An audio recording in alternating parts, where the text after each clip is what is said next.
Yeah.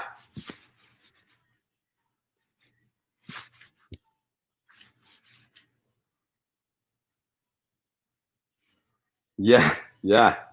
Yep. Down south, Port Aransas on the Gulf of Texas. I got to hold my phone here because I don't have my normal setup.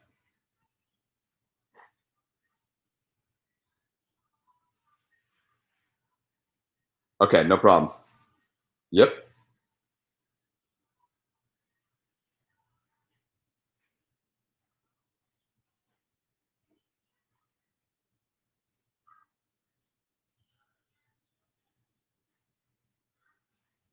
Yes. All right. Yeah, exactly. How you doing?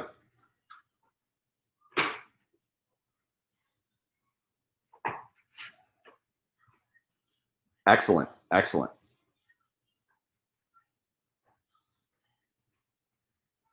Doing my best to try. I'm not very good at it, as you probably know, but it's always good, right? Like it's always good, and kids are having a blast, so that's what matters. Well, I was gonna, yeah, for sure, for sure. I mean that's totally happening. So something that we didn't talk about. I mean, we're talking about it overall, but last week, another, yeah, last week. Um, so artist selling, right? We've been having Black Friday levels of sales constantly from artist and photographer websites on our platform, right? We've been talking about that. We've been talking about that.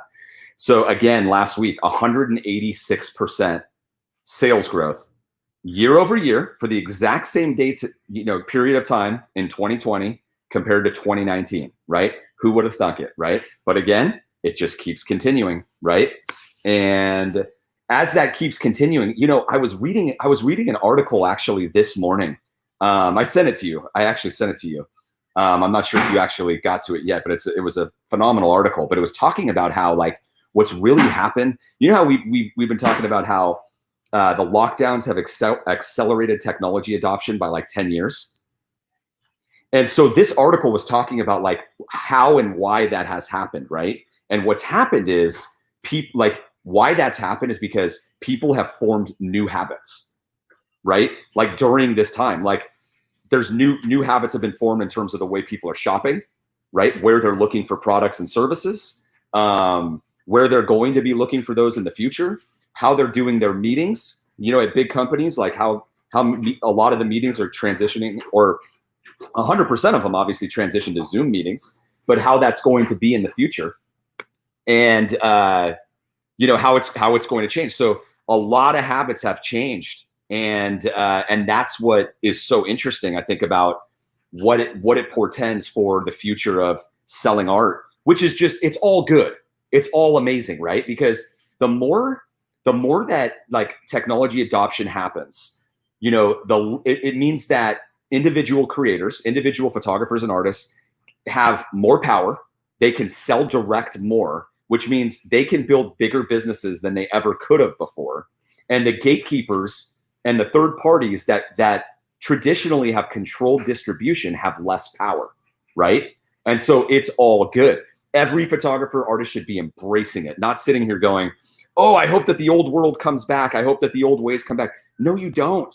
Like, honestly, like, if that was your world, I get it. I get it. Like, you want that back. You're like, "Oh my goodness, I can't. I hope all the galleries open up and they're all just as healthy as they were before." And if you're in that position, then it does make sense that you would be thinking that way. But overall, like macroeconomically, this is so good for the individual artist or photographer. It's just not even funny. Like, it's like we're calling it the biggest advancement, that the art industry has seen in, I don't even know how many years, Pat. This has got to be like hundreds of years, if not thousands, right?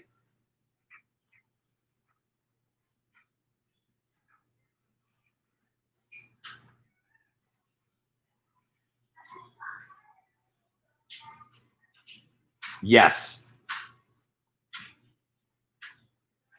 There's just a serious disdain for it.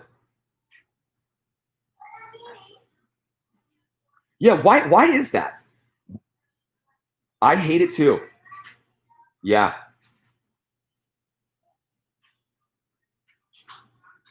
Yeah. No, there's not. And you know it.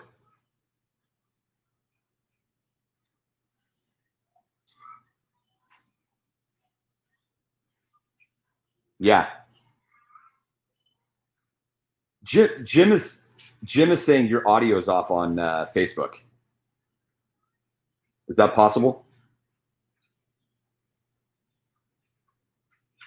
Despite that, we still have 24 people on. Is Facebook, are you hearing Pat now? There we go. Now I've got it. Okay, that should do it. Thank you. Always tell me that. Thanks, Jim. Appreciate that. Yeah, exactly. And like I've thought about that a lot before. I'm like, I have such a serious disdain for gatekeepers and middlemen, like a third party. Like and I've thought about like, why do I like, I'm almost like a crusader against it in a way, right? Like, and I think back to why I have that and why you have it as well, and I think it really comes from, early on, being entrepreneurs like at 18 years old, like we were, right? Early on, like just experiencing gatekeepers in every capacity, right? Like distributors, like, back in our old days, it was clothing distributors, right? And then, just like party planners, like it's just every single bit, like you're just running the trade shows. Yeah, exactly. Yeah. So it's like everywhere you run and you try to go, you got to deal with a gatekeeper. And then you're like, I got to go schmooze this gatekeeper, and hopefully get in. And if you can't get in, you can't get in. And you're like, this is just crazy. I can't stand this. There's just a wall everywhere you go. And then you got to pay rent. Right? Rent in the form of, a distribution fee for artists and photographers. That's 50% of your sale, right? But like these things are everywhere. And the internet, like you and I get giddy over the internet, like, 15 or 20 years ago, because you saw like, wait a minute, I can have my own store. I can disrupt, the traditional gatekeepers and go direct and build a direct business. And that's what it's all about. That's what it's all about. So it is really just an amazing time. It's an amazing time. And I think there were so many photographers and artists who built their business. What we're saying is, you built your business on sand. And if you did it, you did, because you got really exposed during the lockdowns. But what got exposed during the lockdowns was just a really bad business model. Like it's traditionally a bad business model. The lockdowns just exposed it, but it's a bad business model. And what that is relying on third parties, okay? Third parties, in other words, galleries, whether they're offline or online. Remember, online galleries are Saatchi Art, Fine Art America, art.com, any of those. Those are just online art galleries. That's all they are. Redbubble, yeah, all of those. It doesn't matter, right? Yeah, Etsy, right? And so you're subject to the same algorithm changes that you get offline. An offline algorithm change, right, is when the gallery owner says, I'm not going to carry your work anymore, right? Or your stuff's not selling as well, I'm going to carry less of it. Or, you know what I mean? And so and there's nothing you can do. You can't sit there and plead your case or do anything about it, because they're just going to move in whoever they think is going to sell, and they're going to move out whoever they think is not, right? And so if you are reliant on that, you have built your business on sand, and the rug is eventually going to get pulled out from underneath you, whether that was in the lockdowns or it's a year from now or 2 years from now. Everybody needs to learn you cannot do that, right? It is only a matter of time until the rug gets pulled out from underneath you when you are working only with third parties. Third parties includes these art shows now, right? You rely on the art show to actually exist, and you're relying on people actually attending these art shows. How is that going to happen now these days, right? Like they're still going to go on, but the differences between what is going to sell at those, and I think the attendance, is going to be a dramatic change. Monty Python has this sketch, right? And I love Monty Python. My dad got me into it when I was like, he just loved it. So I loved it. And they've got this sketch or this bit where the guy's like, they're talking about building a castle in a swamp, right? And it's exactly this concept. It's a premise. And he's like, my dad's dad started building the castle in the swamp. What happened to it? It sank into the swamp. And so his son, then my dad rebuilt it, and that one sank into the swamp. And now we're rebuilding it again. And like the premise is that everything that just happened is going to happen again. There's probably going to be another outbreak. Dr. Fauci's going to come on and say we're going back into lockdown, and I mean, it's going to be a little bit harder to sell this time around. But the large even though the game's changed, even if they don't lock it down, that information is going to come out, right? And it's going to create more social distancing. The fear where it's like, okay, we don't need to go to a festival. Like, we don't need to go and walk a festival today, right? And like, just be carrying around goods that we just bought there that are, and then sanitize. It's just a weird situation, right? But that is the biggest thing I think that the greatest lesson ever for photographers and artists, right? It just happened. And it is, don't build your business based on sand. Everyone's been doing it and they got killed, right? And so it was only 2 months or 3 months, right? And it's starting to open back up a bit, but learn the lesson. Don't let it go right over your head and go right back to building the same business. By the way, it's a business model that has never worked, right? Like the starving artist problem is out there, and always has been. Why? Because when you're working with third parties, you're not making the most money from your work. You're not building your own customer list. You're not building your own direct business, and you're getting a 1099 check. You're an independent contractor. They're building their business off your art. They're building a real business. You're not, And so you got to figure that out. You've got to learn that, right? You can't rely on and furthermore, you can't build a real great business off of art shows, like local art shows. Like you just can't. Like there's an upper limit to that. You could. It's just not the highest ROI use of your It's time. not. Like it's not at all. When you've seen the Matrix, like we've seen the Matrix, right? We've seen it. We see what it is now. And driving here, there, everywhere, 8 hours on your feet all day long, then loading the car up, the hotel fees, the booth fees, all the rest. If you understand what's possible, if you can see the matrix, what's possible to do that in a digital capacity without leaving your house, and instead of the booth fees, you put that into your ad budget and you're running ads, and then on the way you keep 100% of the profit and sell direct. Like it doesn't.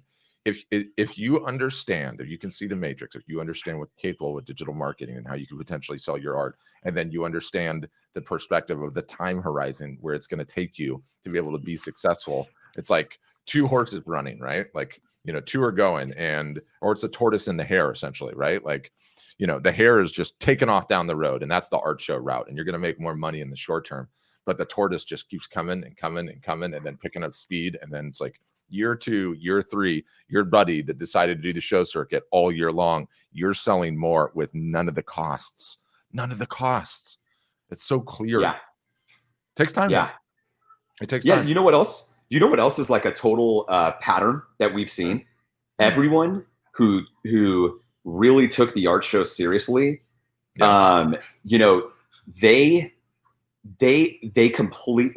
they almost completely neglected the online because they're so busy. They're so busy and so tired for hustling these art shows and preparing for them and getting inventory and doing everything that's needed that you don't even do the digital piece, which is the way you get the highest ROI, right? On it. There was a study that came out from, I forget who it was. It was Sotheby's or it was somebody else, right? Somebody did a study in the art industry, and it was like, you only are going to capture 64% of the total possible sales when you're at an art show. You need to collect their emails and collect the leads and nurture those relationships, because the remaining 40% roughly is going to come in over the next year or two, right? And so every single show, you need to be doing the digital anyway. Otherwise, you're getting only 60 to 64% of the ROI on your time out of every show. So what are you doing, right? Like you have to, like, it's just incredible. But if you come out of this and you haven't learned the lesson that you have to build a digital business, like you have to learn the digital part and build a direct business, right? Direct with your customers, not relying on third parties, right? to where you built a house on rock, so that I don't know where your head is at if you haven't learned that. Owning your own distribution that no one can take away from you, including a pandemic, including a national lockdown, right? No one can take that away from you. Nobody, no platform.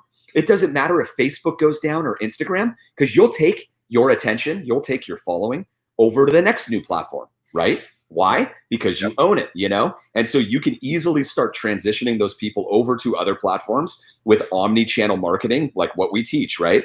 You got to move your attention around, and then you'll never be too dependent on anything. And so you do that, and you built a business on rock, right? That's why that type of a business you can retire on it, and you can pass it even to your kids. You'll have your personal brand that you built and all that stuff, and it lasts because there's actually something there. There's a customer list that you own. There's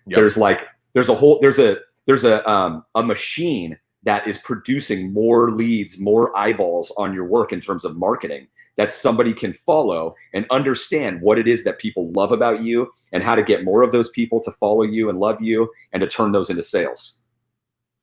Yeah, it's clear as day. By the way, you were driving, you missed. Did you see Tony's live from the drink? I did. It was awesome. It was awesome. Yeah. Yes. Now you nailed it. More. Yeah. Now go do 1,000. Yeah, you totally nailed it. I loved it. I totally loved it. That is exactly the type of romance content I am trying to get everybody doing. Is going live the new email? I mean, essentially it just is, right? Like it just is. I mean, like that's it. It's just a new email. It's just a broadcast. Yeah. It's just another way to omni-channel market. Eddie, what is this Eddie question here? Answer that one, will you? I don't really know. Eddie, he said, who is the computer person I should talk to at ASF to discuss what specs I need for building an ASF business on an Apple ecosystem? Eddie, there's nothing complicated about it. Just get a computer, like whatever you want. There's nothing complicated about what you have to do to buy. I mean, you could have a PC, you could have a Mac. You really only need a web browser. That's all you need. And the more, the more advanced of a system you need is, I mean, Pat, like, for maybe he's thinking about like video editing and things like that. Like, but those are just web-based applications anyway, right? Like it's just, don't overthink it, Eddie. Like just get a computer. Just get a computer. You're good to go. I think I remember Eddie. Eddie's been on a couple of the Zoom sessions, but that was the most interesting piece of feedback too in the Zoom sessions. Julian's and I titled it the Playbook, because the playbooks are the top of my mind right now, and I honestly believe that our Playbook product is about to go to an 11. Right? I do too. It's going to be one of the most important aspects of our business. When I say playbooks, there's a bunch of customers on here. They know what they are, but explain what they are. Explain what they are for everybody who's not a customer. So, when we talk about marketing at large, there's a lot of individual apps, features, techniques, tactics. It's how to email, how to discount, how to run a show, how to go live, how to run Facebook ads, all of the various different functions of digital marketing. And so, we call them playbooks because it's essentially a step-by-step guide, right? Like, I use the example, my buddy's dad is, he's a pilot, and he's not like he flies for American Airlines, but he's got his own plane and he likes flying it, and that's his deal. And every time when he goes, flying or whatever, he's got this like little like book, and it's this weird book inside this like Velcro apparatus, and he Velcros it to his leg, right? And in the book is literally every single solitary thing, step by step, that he needs to operate the plane. And he's literally got it taped to his leg because it's so important. He can't have it moving around when he's doing it, right? And it's like, okay, test the ailerons. And he's like, he's testing the ailerons, like test the flaps, like, he's testing the flaps or whatever it is. I don't have very good understanding of all the plane stuff, but there's so many switches and things that he's flipping and checking this and checking that. And that's what the playbooks are. It's if you're going to run this, you're going to run that. It's step by step by step by step.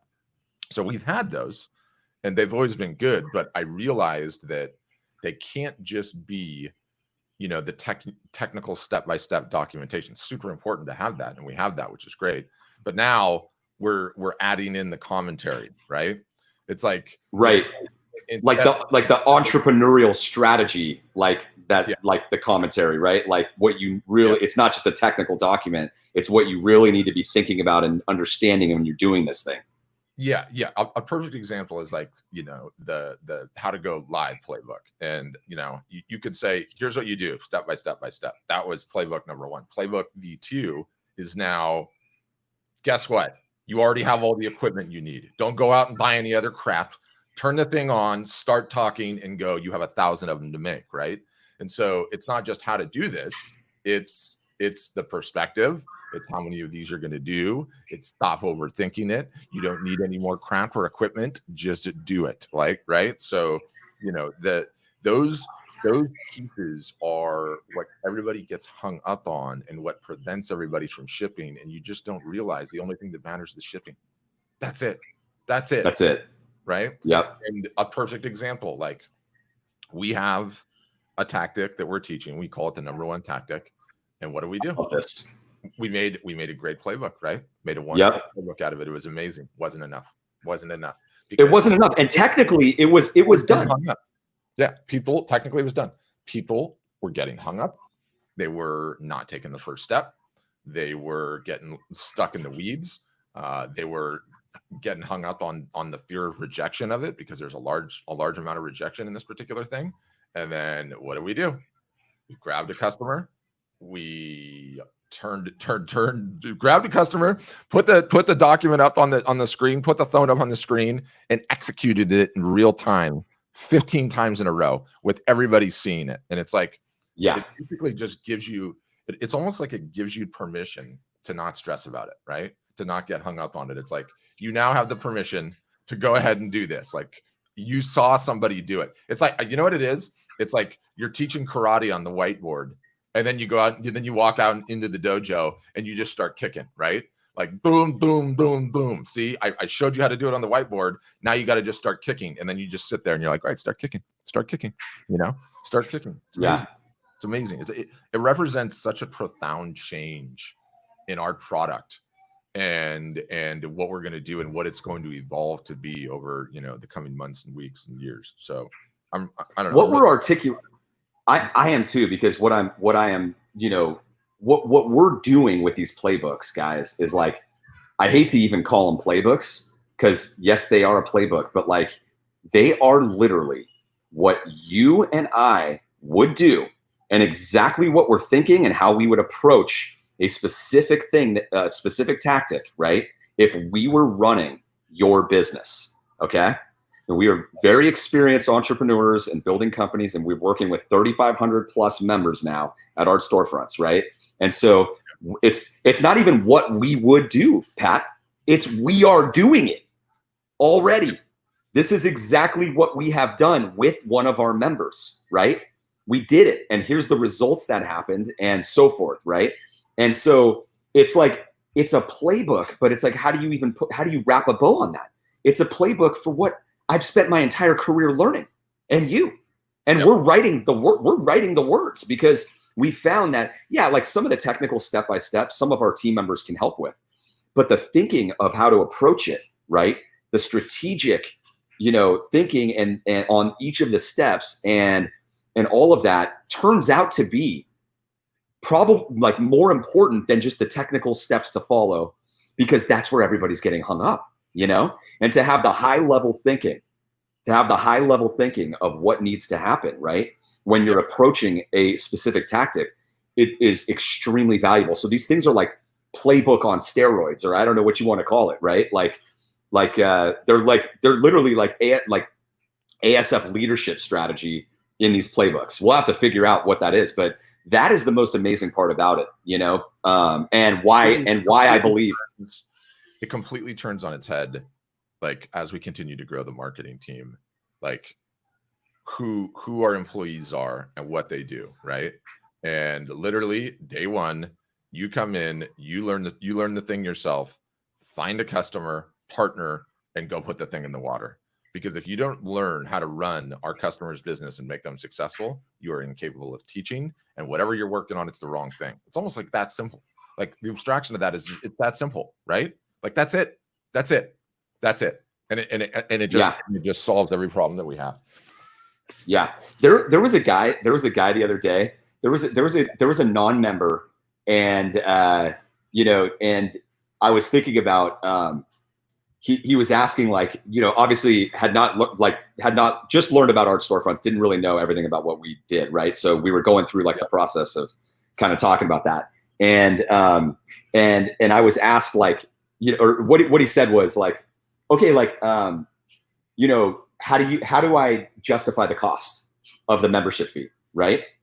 And we were kind of going through that, and I said, look, right, like, if I go through my bio, right, I don't want to go through my bio, right, but and your bio together, right, like our combined experience in entrepreneurship, building companies, and all of that, right, very, very high. You can't hire people like us. You can't. Yeah. We're not available as consultants, right? Like, there's not even a price on it. But so what I said, okay, given that what we have done, both of us combined, right? Yeah. How much would you pay? How much would you pay for a live art show playbook? How much would you pay individually to have me to write you the #1 marketing tactic to grow your leads and your sales, right? To acquire customers. How much would you pay me to do that? $5,000, $10,000 to do that for you, right? Yeah. Like, individually. How much would you pay me to create you a strategy that you could follow every week for the entire year, right? How much is that worth, right? And for you, sorry, I don't mean me. I mean you and me. Like, how much would you pay for Patrick and I to actually do that for you, right? Like, and you think about that and you go, okay, so I just want you to realize that we have actually done that. And you can join Art Storefronts for a one-time membership fee of $1,000. Yep. Put that in perspective. The learning never stops. There's put that in perspective. The learning never stops. Who says that? Somebody. Anyway, so we should mention that we're in the middle of this summer special, guys. Art Storefronts, if you want to join, we're running a summer special for June, and get your demo request in to get in at a discounted rate. And do not wait until the last week of the month, right? So next week is the 3rd week, or the second to last week, I believe, right? Will be. And after that, it just is mayhem of people trying to get, in line before the deal ends. So get it in, request a demo as soon as you can. It's always on our website. Big button in the upper right-hand corner of our website to request a demo. If you're on Instagram, it's in the bio, link in the bio, and then Facebook, it's usually in this post. Is it in the post? Oh, we've got it in the ticker. It's right down there below, right? We have it everywhere. It's in the descriptions too.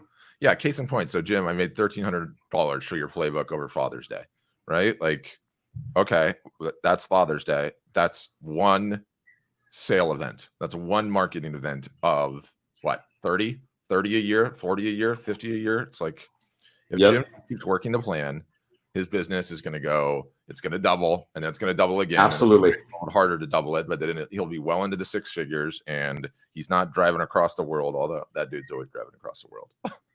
He's driving all over the place. The more you do, the more you do of the marketing that we're teaching, the more you follow, the more you're building your house on rock. That's just the truth, right? Yeah. The more that I can say to any of you guys, right? Jim, you included, like, the more that you do that, the more I know you are going to be well taken care of in the future. It's like, we're a family, the Art Storefronts family, right? Like, I know, and Pat, that if they just follow what we're talking about, you and I can rest assured in 3 to 5 years, like, we know that they are building something that will last and that they can depend on. The less that they do that, the more risk and the more exposed they are. Truth? Yep, truth. Okay, hey, my computer is running out of batteries, so I think we got to leave it there. I'm going to get back to my vacation. By the way, new process. Do we want Jay to export anything from this one? Yeah, go for it. Ship it.